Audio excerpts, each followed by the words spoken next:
So I'm just going to ask you some questions about what you think American culture is and some of its characteristics.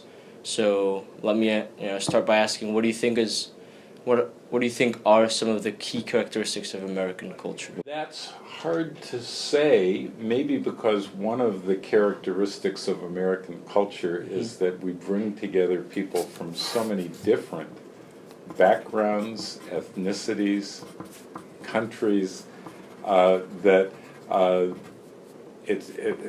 values and the culture is very mixed as a result of that. Right. So it's hard to define too many things. Every time I think of a cultural value, I can think of sort of the conflicting ones. So on the one hand, we're very much a consumerist society. Right. Right. We're certainly all about things, and in some way we're very secular. And on the other hand, my reading is that at least among predominantly Christian nations, we're one of the most religious. Other countries have become more secular. The United States still has this very strong religious ethos. For sure. So there's that kind of thing. We're very competitive in a lot of ways, and yet we also, for the country's entire history, have had a pattern of cooperation and people coming together voluntarily in order to accomplish things. Like to what we do at Wentworth, and specifically to architecture. How do you think architecture can become a vessel to promote American culture? My background is city planning. Okay, well, as a city planner, but here we are in an architecture school, so I suppose I ought to be prepared to talk about that. Sure.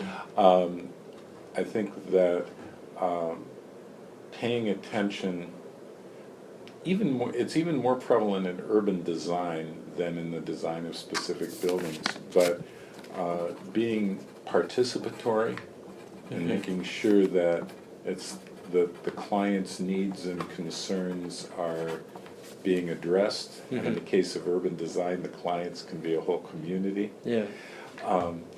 Making sure that they're really being listened to, and especially that people who are marginalized for some reason, because they're low income, because they're people of color, because they're elderly or disabled, or anything like that. Making sure that those people's needs and concerns get heard. And do you think city planning reflects what a culture stands for?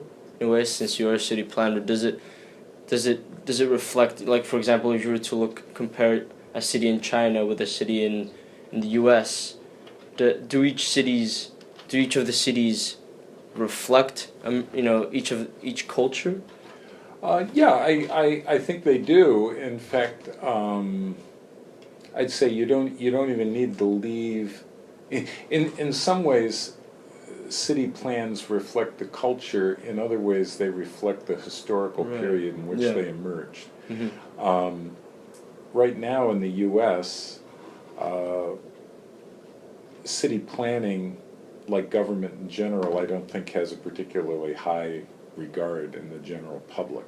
Right. You don't hear of a lot of famous city planners, for instance. Yeah. But historically in the nation's history, if you look at some of the famous plans, L'Enfant's plan for Washington, or Daniel Burnham's plan for Chicago, there were times in our history when we had more of that. But we don't see that now because of the current push toward the market economy and away from government being involved. Yeah.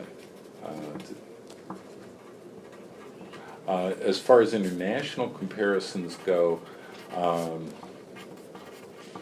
I'm not so well traveled that I have a lot to contribute to that, but I think at this point in American culture we leave many more decisions to the private market than most countries do. Okay. And as a result, we don't have a lot of really distinguished urban design. There's some exceptions to that, but that's one of the costs of making that decision Yeah. about leaving everything up to the private sector. Yeah, that's actually very interesting. I would like to ask, was L'Enfant the city planner for Washington? Was the government funding him? Did he? Well, yeah, because I mean, this was Washington Yeah, right, D.C., so there's they were nothing laying out the before- nation's right. capital, and he was the guy who put all It's a those beautiful diagonals city. in I there. love Yeah, that city. yeah.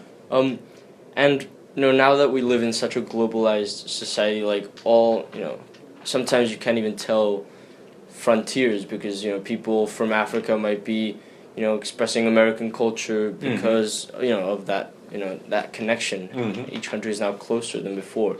So how do American cities keep an identity intrinsically American?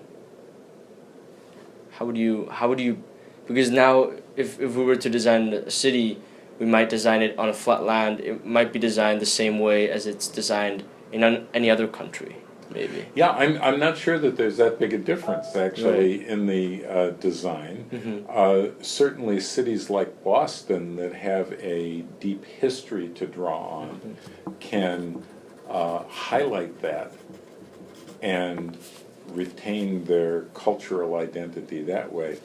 But for a new community just starting out, I'm not sure there would be that big a difference. Right. And in fact, I wonder, you were talking about globalization, there are folks who think that at this point, the elites of different countries may have more in common with each other than they do with the masses in their own country. Who are actually using, Yeah, which is a new phenomenon. Yeah. So, what do you think culture is from your perspective? If you were to define culture, what elements make that definition? Oh, wow. Anthropologists have spent a lot of time talking about this, and I'm not an anthropologist, so I'm not going to be able to give you a very good set of answers. But I think culture is a set of social norms and values that are held, if not by everybody, at least generally held in common or shared by a majority of the population. That's about as